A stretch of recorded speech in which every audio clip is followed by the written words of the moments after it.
waxaan ku sheegayaa qiso salliga nabiga kaleey salaatu wasalaam oo la badiyo habeenka jumcada iyo maalintiisa nin la yiraahdo Khallad ibn Kathir rahimahullahu ta'ala wuxuu ahaa la yiri fi nas xilligii macnaha ruuxdu ka baxaydu ahaa markaas waxa laga helay barkintiisa hoosteeda warqad ay ku qoran tahay هذه براءة من النار لخلاد ابن كثير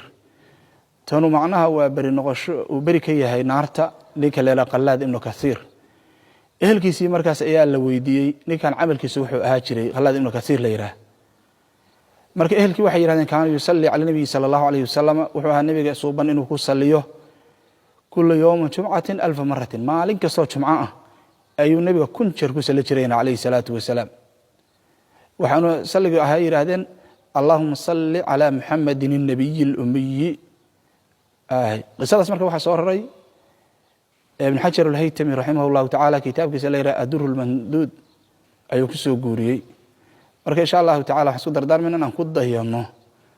oo salliga nabiga kaleey salaatu wasalaam aan badino si aan u gaarno waxaas